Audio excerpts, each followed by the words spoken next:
সুশৃঙ্খল একটা দেশ বিশৃঙ্খলায় ভরপুর। সাজানো গোছানো আমার সোনার বাংলাদেশ আজ ধ্বংসের পথে।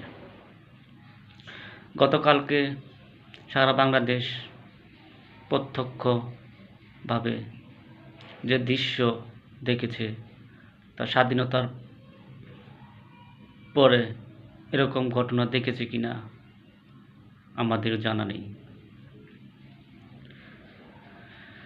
রাস্তায় পড়ে মরে রয়েছে, মেরে ফেলা হয়েছে আমাদের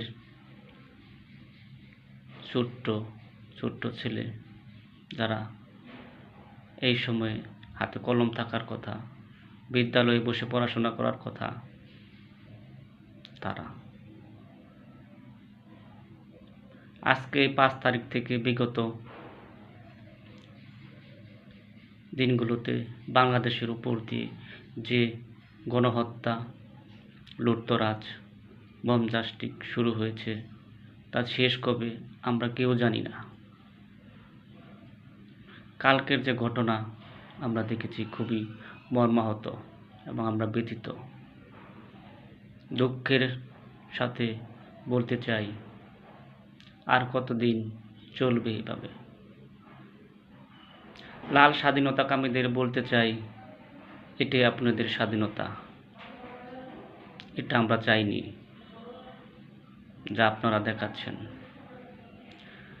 10টা ছেলে নিহত হয়েছে 2 কলেজের, সে বিষয় আপনাদের কোনো আলোচনা না করে আপনারা অন্য বিষয়কে উস্কে দিয়েছেন। উস্কে দিয়ে 2 শিক্ষার্থী, 2 প্রতিষ্ঠানের যে হামলা হয়েছে সেটাকে ধামাচাপা দেওয়া হয়েছে।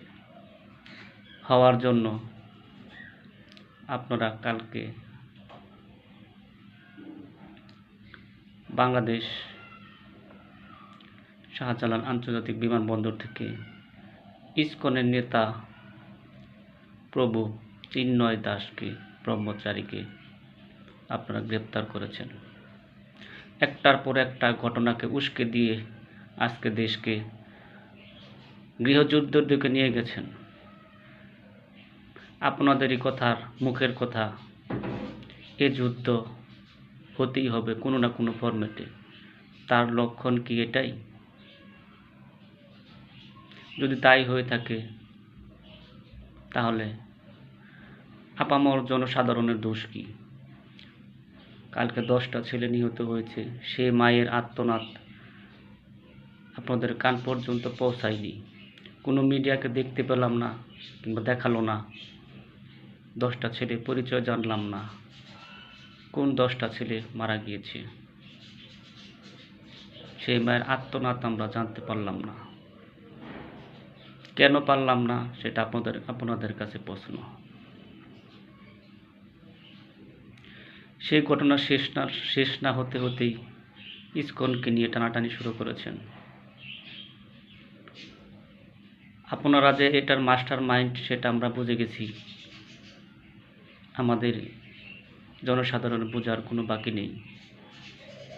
দেশটা কোথায় যাচ্ছে আমরা এখন বুঝতে পেরেছি।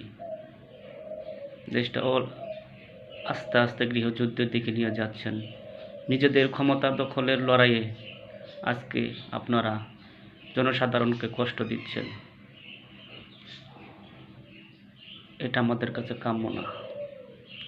দেশবাসীকে বলতে চাই, আপনারা এর প্রতিবাদ গড়ে তুলুন এবং এই স্বাধীনতা বিনষ্টকারীদেরকে প্রতিহত করুন। সবাই ভালো থাকুন, দেশকে ভালোবাসুন, দেশের জন্য প্রস্তুত হন।